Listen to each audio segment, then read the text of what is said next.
Padre, en esta hora estamos delante de ti, queremos poner delante de ti este tiempo, el tiempo que tú has hecho. Ayúdanos, Señor, a ser sensibles a tu palabra, Señor, a recibir y atesorar lo que tú tienes para cada uno de nosotros. Ayúdanos, Señor, a no poner nuestra vista, a no poner nuestra mirada ni esperanza en las circunstancias, sino ponerlas en el lugar correcto que es en ti. Ayúdanos, Señor, a ser confrontados a través de este pasaje en Éxodo capítulo 1 y a ver tu fidelidad que no depende de nada nuestro, sino depende solamente de tu carácter. Abre no solo nuestros ojos para oír, para leer, sino nuestros oídos para oír, nuestros corazones para atesorar, nuestra mente, Señor, para entender. Y disponnos, Señor, a cada uno de nosotros a obedecer tu palabra. Te lo pedimos en el nombre de Jesús. Amén. Amén.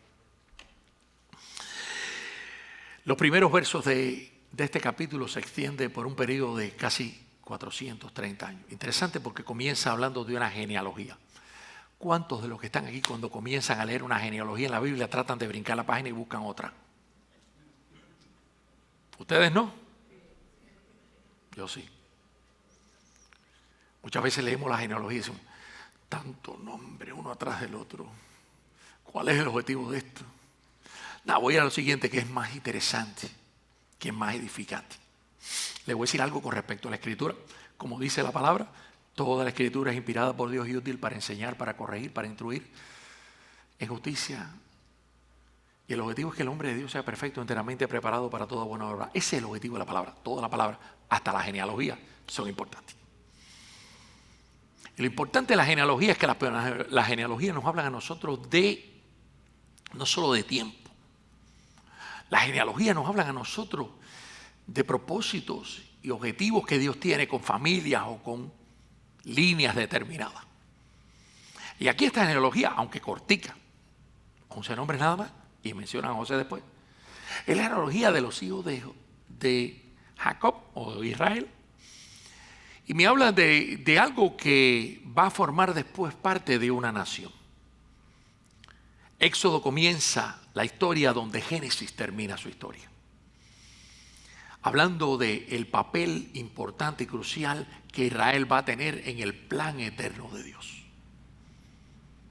Éxodo comienza la historia hablando de cómo todas las historias comienzan y terminan, había terminado con la muerte de José. Y la historia de Israel en Egipto comienza cuando José es llevado como esclavo a Egipto.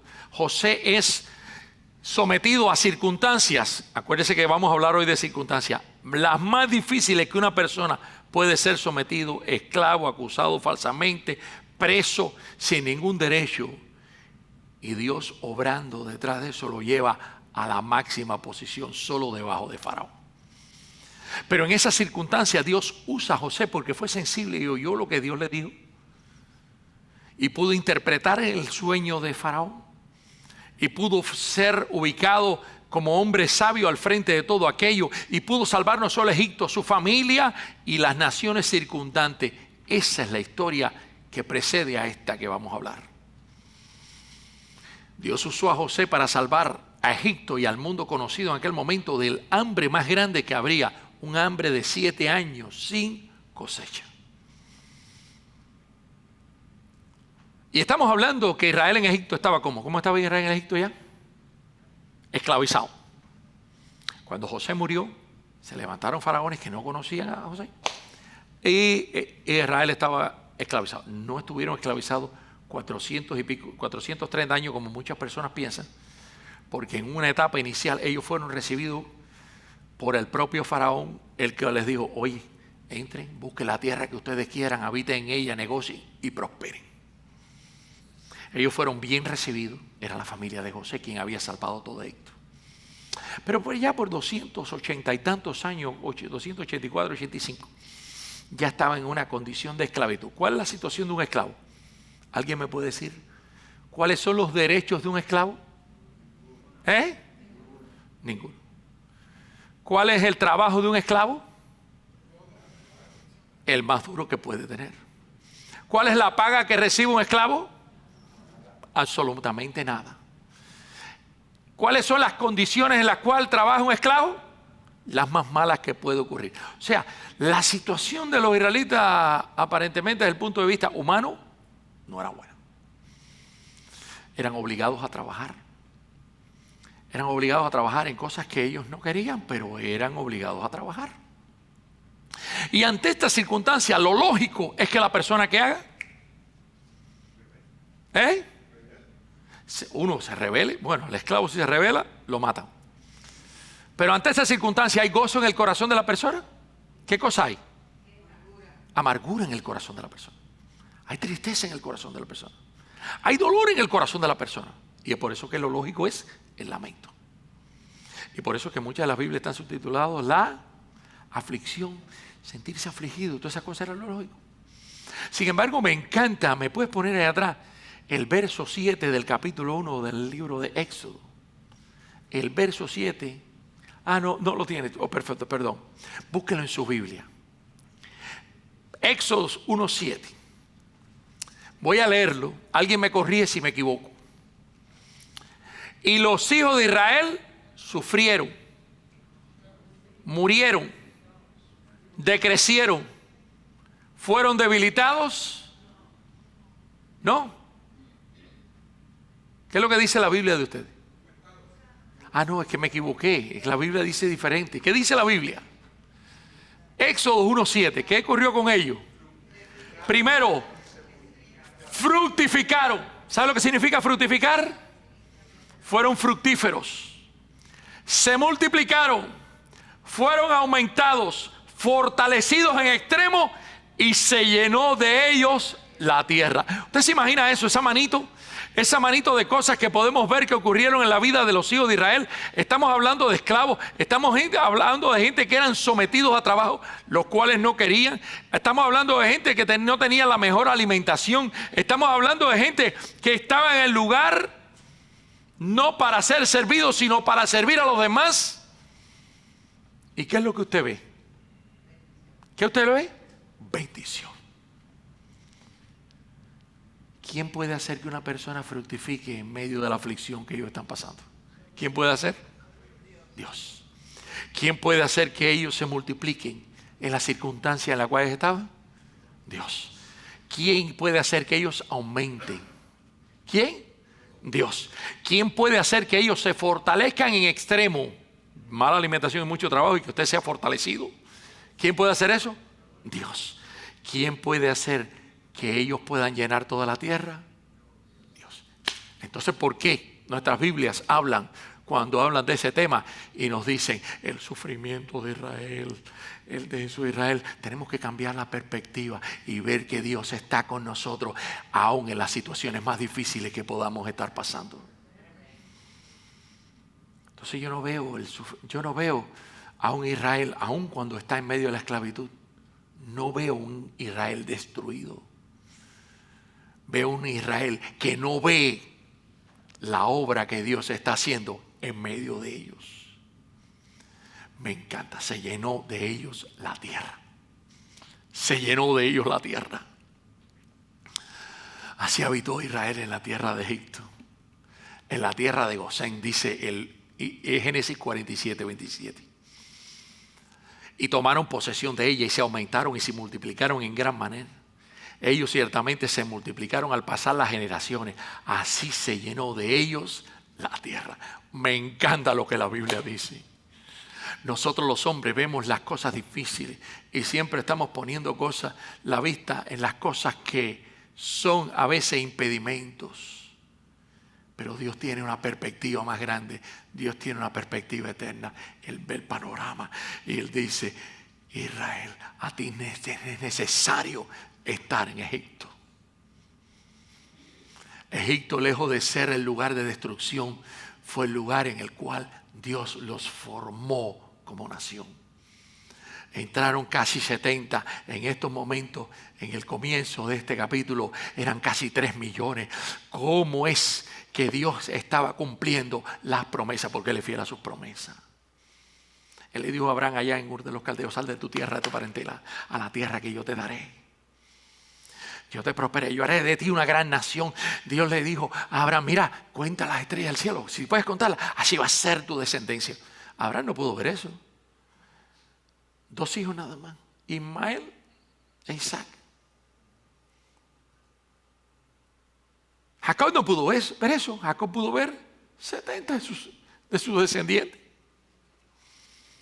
Pero ahora, cuando me doy cuenta que ya son 3 millones, me estoy dando cuenta cómo Dios está obrando, aún en las circunstancias más difíciles que una persona puede estar. Y cómo es fiel a aquellas cosas que prometió. También le digo, ve cuenta la arena del mar. Así haré tu descendencia como la arena del mar. Fructificaron, se multiplicaron, fueron numerosos. ¿Cuántos alaban al Señor? Los hijos de Israel se fructificaron y se multiplicaron. 5 salieron de Aram. Jacob, todavía no era Israel. Raquel, Lea, Silpa y Bilha. 5 personas.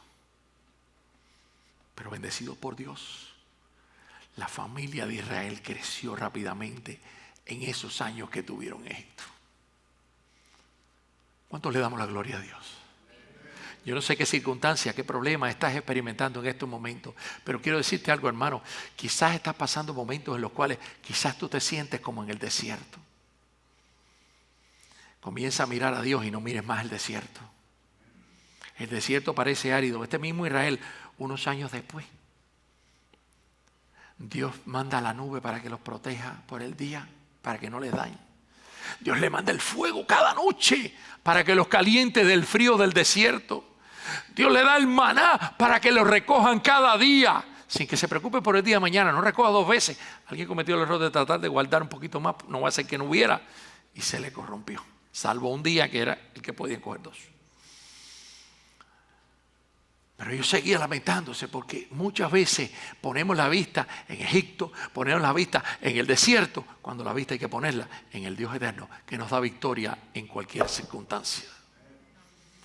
Él es el Dios que es fiel a nosotros porque lo ha prometido a pesar de la circunstancia que estemos experimentando.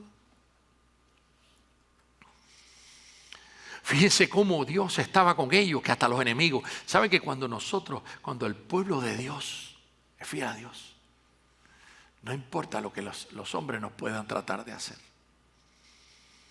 Dice, entre tanto se levantó sobre Egipto un nuevo rey que no conocía a José y dijo a su pueblo, versos 1 al 8.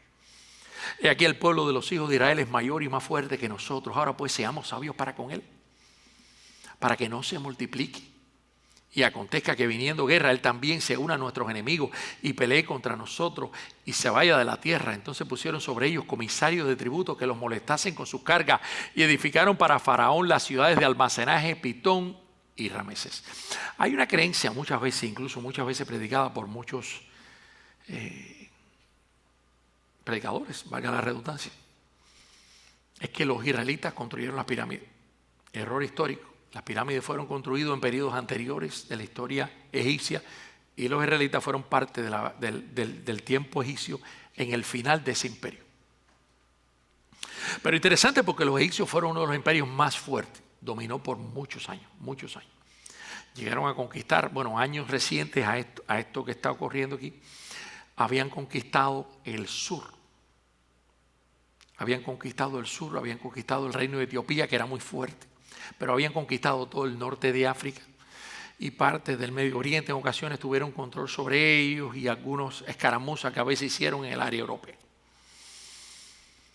Pero el hecho es que ellos eran poderosos, eran fuertes, eran arrogantes y se creían casi invencibles. Tenían una buena flota naval y tenían una poderosa fuerza de carros de guerra. Carros de guerra, carros que no eran de los que arrancan con motor de combustión, que eso es de acá, sino carros de guerra que eran alados por caballos, pero sus caballos eran bien armados, o sea, los protegían para flechas y demás, y sus carros eran bien forrados de metal.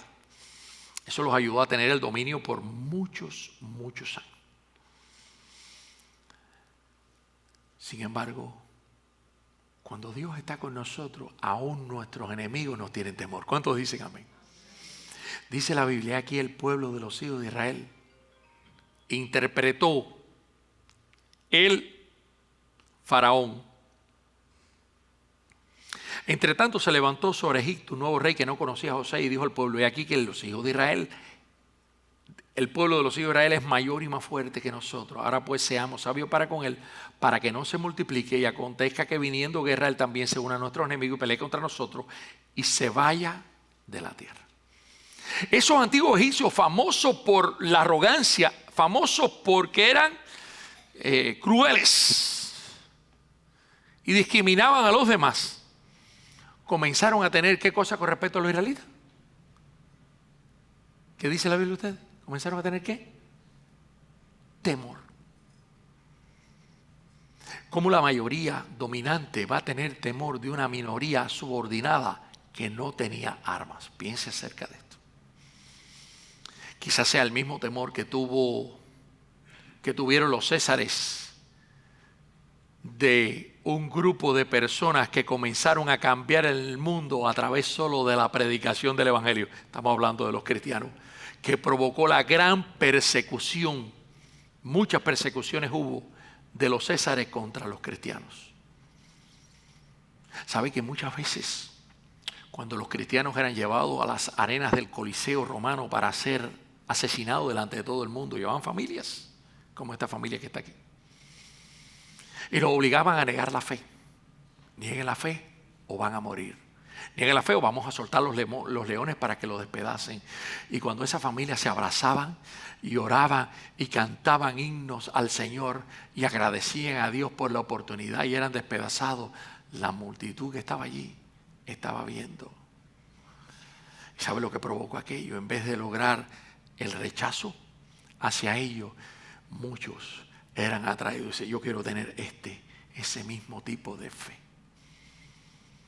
Cuando veían que la esperanza no estaba puesta en lo que los hombres pudieran hacerle, sino en el Dios que estaba en los cielos, nosotros comenzamos a ver cómo la gente se añadía cada día y la persecución a la iglesia cristiana nunca la debilitó, más bien la fortaleció. Y alabamos al Señor por eso. En aquel tiempo los egipcios tenían temor de una invasión de los hititas. Los heteos por mucho tiempo habían sido sus enemigos. Y sabían que en cualquier momento iban a poder venir desde el norte para atacarlos.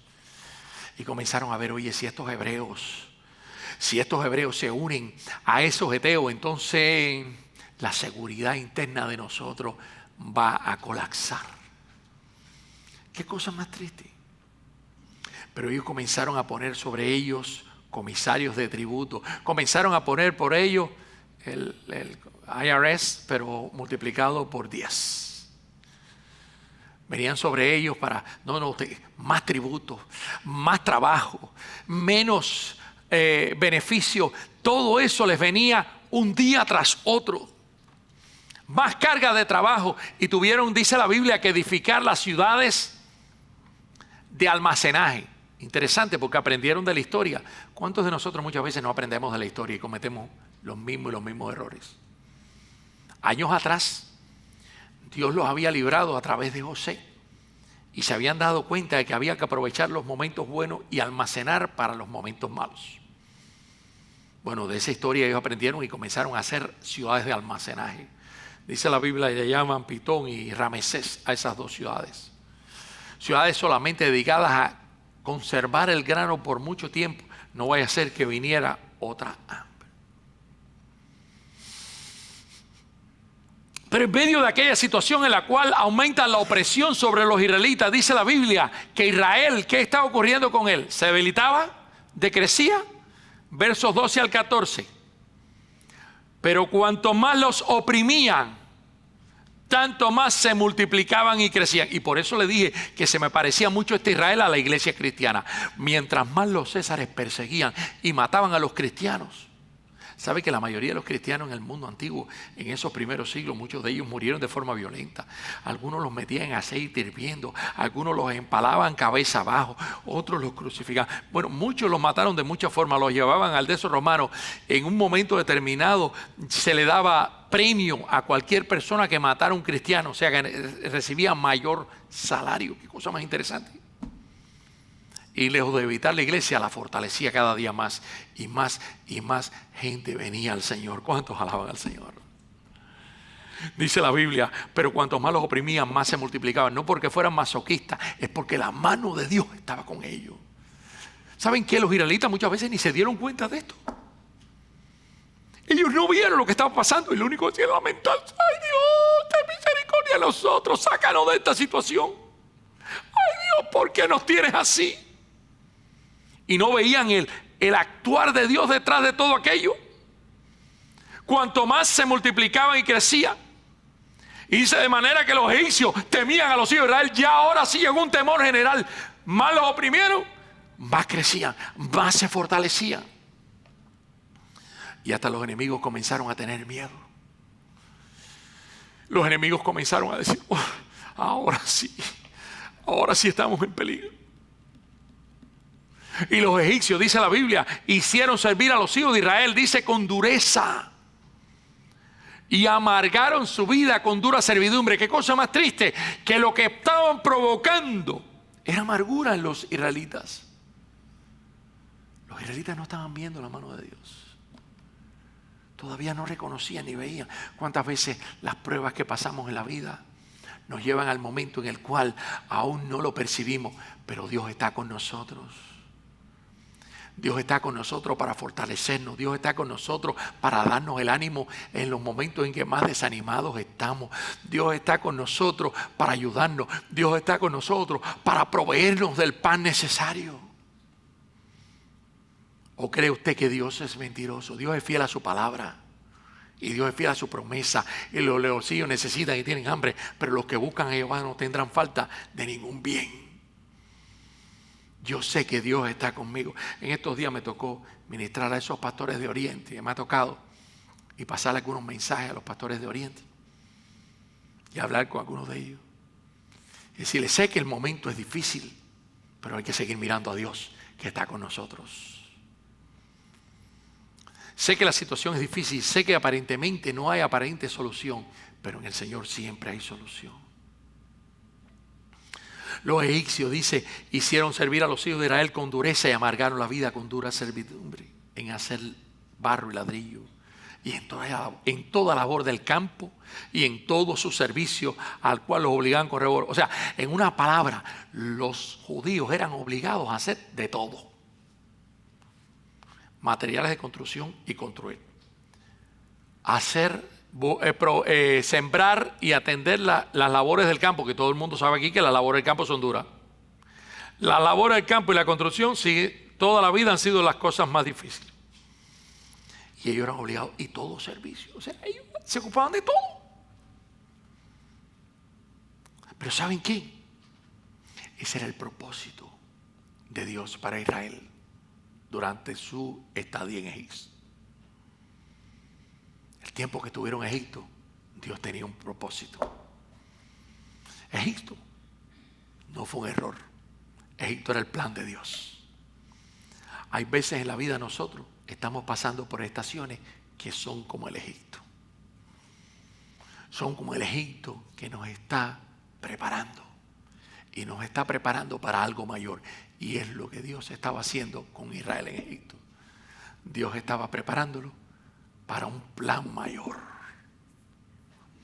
Nosotros los seres humanos muchas veces nos vemos más adelante de nuestra nariz. Mire lo que vemos ahí. Y no podemos ver. Pero el Dios eterno, el Dios omnisciente, Él lo sabe todo. Él no necesita que usted le diga lo que tiene que hacer. Hay gente que se toman esa prerrogativa. No, Dios, ay, porque ¿quién soy yo?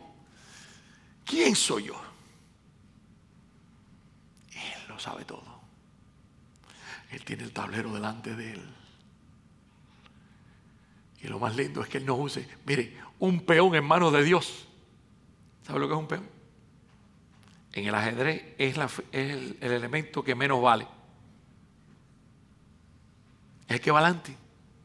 Es el que primero se sacrifica. Pero un peón en manos de Dios puede llegar al final y convertirse en un rey, una reina, una torre, un alfil o cualquiera de lo que sean las cosas. Dios tenía un propósito para Israel y Egipto era parte de ese plan. Fíjense, si la nación se hubiera quedado, si los israelitas se hubieran quedado en la tierra de Canaán, aunque no hubieran visto una ni de esas cosas, quizás les hubiera pasado lo que Dios no quería, se hubieran mezclado con los cananitas. Bueno, Esaú lo primero que hizo fue escoger una mujer cananita. Escogió una mujer que no era del agrado de su padre y madre, porque sabían que el propósito de Dios era diferente y quería que ellos se mantuvieran en una línea determinada. Y él hizo lo que le dio la gana. ¿Cuántos los israelitas se hubieran mezclado? Pero Dios lo llevó a un lugar donde los orgullosos egipcios no se iban a mezclar con ellos y crecieron así como una nación. El crecimiento que tuvieron estuvo acompañado con la aflicción y amargaron su vida con dura servidumbre.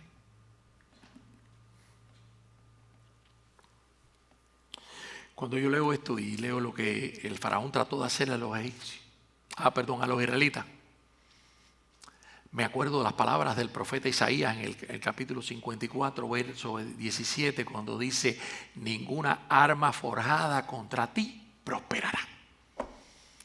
Cuántos enemigos a través de la historia han tratado de dañar al pueblo de Dios. Y recuérdense de Amán, que hasta levantó una horca para matar para ahorcar a Mardoqueo, y que planeó destruir a todos los judíos, y todo resultó en reversa.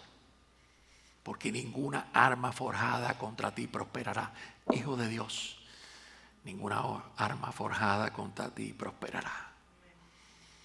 La maldad de los egipcios podría herir a Israel, pero nunca iba a poder terminar con el plan que Dios tenía con ellos. Sea cual sea la situación que estés pasando en tu vida, puede ser cruel, puede ser difícil. La vida a veces no parece. Mira al Señor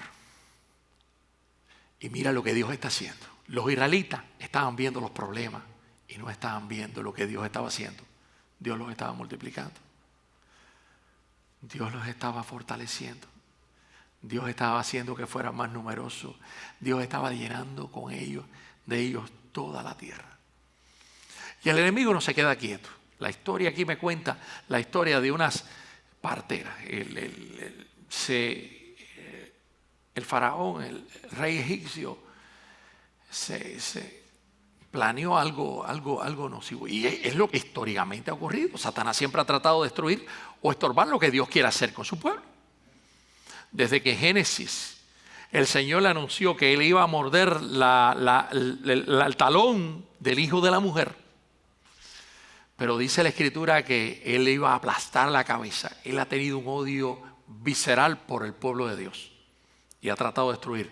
Así levantó a Caín a matar a Abel, tratando de eliminar la línea de fe, pero Dios tenía su sustituto.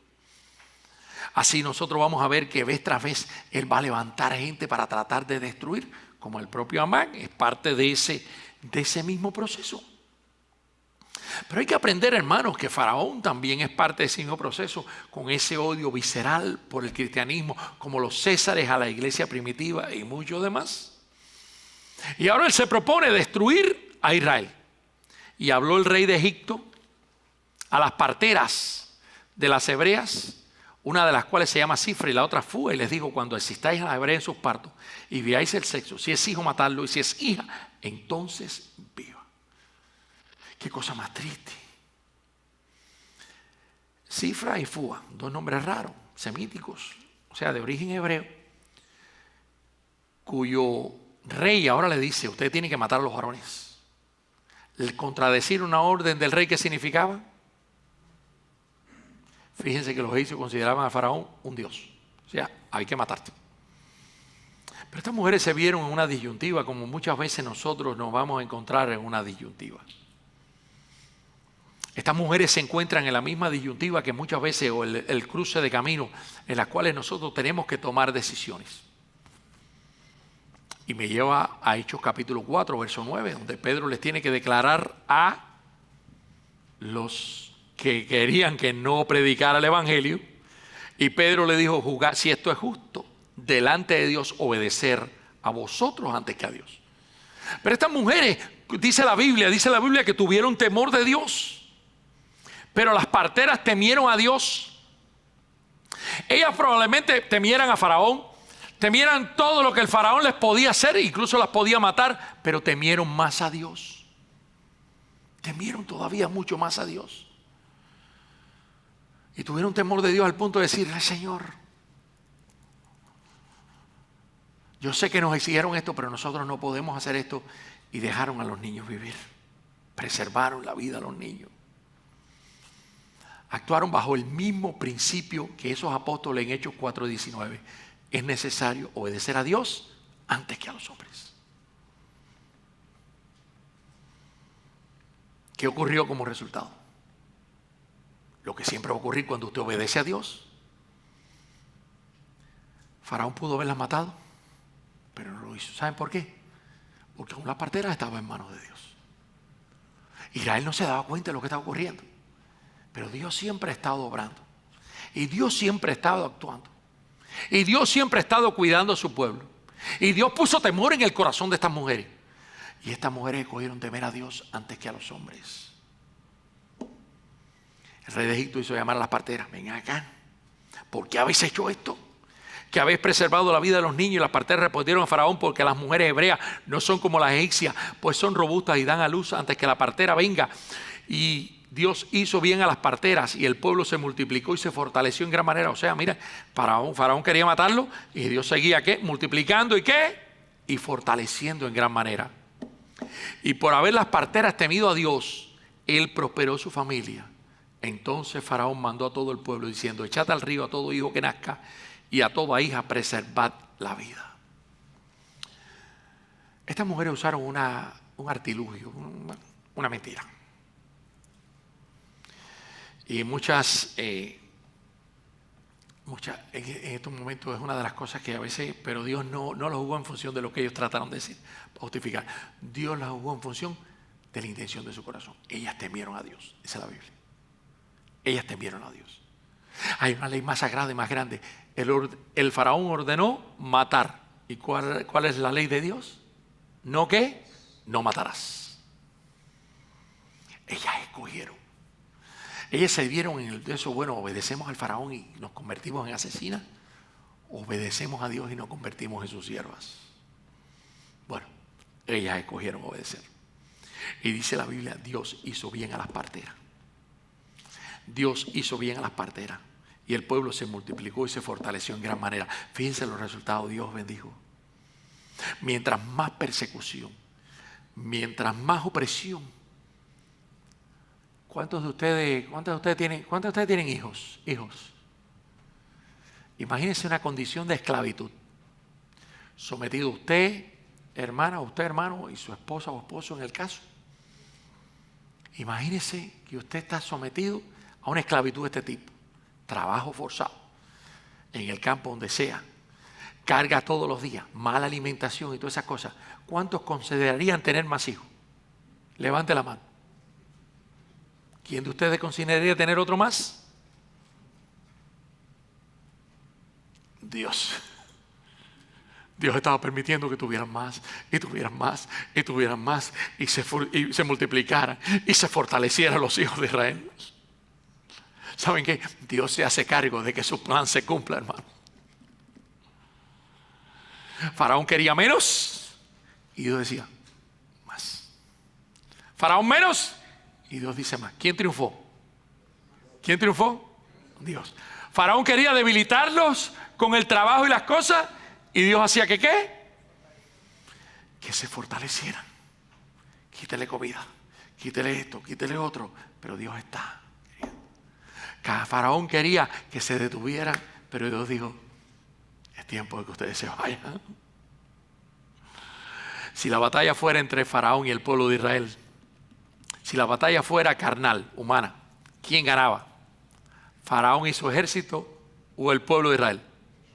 ¿Quién hubiera ganado? Faraón hubiera ganado sin la carne. Pero esta batalla no es contra sangre y carne. Esta es una batalla espiritual. Esta es la batalla en regiones celestes. Esta es la batalla que se está librando no en esta tierra, sino también en el cielo. ¿Quién ganó la batalla? Dios, el que está ganando. ¿Y qué pasó con la familia de la...? Mire, le voy a decir algo con respecto a las parteras. El oficio de partera en aquellos años era para mujeres estériles, mujeres que no podían tener hijos. Ellas, en vez de frustrarse por no tener hijos, buscaban ese oficio de asistir los partos de otras mujeres y ahí hallaban el gozo y la satisfacción de poder servir. Pero ahora Dios, que vio la intención de su corazón y dijo, ellas escogieron a mí por encima de Faraón. Me encanta lo que dice la Biblia. Yo no sé, a mí me gusta. Me emociona cuando leo cosas en la Biblia, así que Él prosperó su familia. La bendición de Dios no solo era para el pueblo, era para aquellas mujeres. Y Él permitió que ellas pudieran tener hijos. Y permitió que ellas se multiplicaran, que se multiplicara su familia. ¿Usted se imagina eso? Ellas no lo hicieron por eso. Ellas no hicieron un negocio con Dios. Yo voy a eso para que tú me sanes, para que tú me queso, para que tú me hablas, para que me permitas tener hijos. Ellas lo hicieron por temor a Dios. Pero Dios vio la intención de su corazón. Y Dios premia a aquellos que le buscan y a aquellos que escogen con Él. Así que en cualquier encrucijada en la cual te encuentres, no es un error. Siempre va a ser una bendición escoger por Dios. Escoger por Dios antes que por los hombres. Y Faraón tenía su idea: echad al río a todo el hijo que nazca. No sabe que estaba cooperando con lo que Dios iba a hacer. Y Dios iba a levantar. Dios iba a levantar a alguien grande y alguien que iba a usar para libertar. E iba a salir de esa nueva prueba que estaba delante de ellos. Hermanos, yo sé que se me acabó el tiempo. Siempre se me acaba el tiempo. Pero Dios es fiel. Y si te encuentras pasando momentos difíciles, recuerda que Dios es fiel. Si te encuentras en un desierto en tu vida en estos momentos, un Egipto en el cual te sientes atrapado y sientes que te están usando o que te están tratando de oprimir, recuerda que Dios siempre es fiel a su palabra, a su promesa, a sus principios. Y Dios es fiel contigo, aun cuando tú no lo seas. Recuerda que lo que Dios quiere sobre nosotros, sobre nuestra vida, siempre va a ser su bendición. Pero a veces parte de la bendición viene después de pasar un momento de prueba. No mires la prueba, no mires la circunstancia, mira a Dios. Israel, y el libro de Éxodo capítulo 1, yo le cambiaría el título: la fidelidad de Dios a Israel, a pesar de que ellos no lo vieron. Dios siempre es fiel. Mantente tú también fiel a Él y escoge por Él. Vamos a orar. Padre, te damos gracias por tu palabra, te damos gracias por tu enseñanza. Te damos gracias porque a través de ella, Señor, tú nos hablas, Señor. Y te pedimos perdón, Señor, por cuántas veces nosotros nos quejamos de nuestras situaciones. Así como Israel se quejó de sus circunstancias y siempre elevó esa voz de quejanza delante de ti. Ayúdanos, Señor, a verte y a verte obrando en cada circunstancia de nuestra vida y a ver que todo, Señor, lo que ocurre en nuestra vida, los que te amamos a ti, aunque uno muchas veces no lo entendemos, obra para nuestro bien. Y así como hiciste en Israel, fructifica, multiplica, fortalece a cada uno de nosotros, Señor. Y ayúdanos, Señor, a perseverar en ti. Te lo pedimos todo en el nombre de Jesús. Y si aquí hay alguien que nos esté oyendo, escuchando de lejos, Señor, tócala ahí mismo donde está. Y cambia la perspectiva y la forma como ve las circunstancias que están pasando. Y ayúdalo, Señor, a mirarte a ti. A ti que eres la solución. A ti, Señor, que eres, Señor, aquel que nos da la victoria.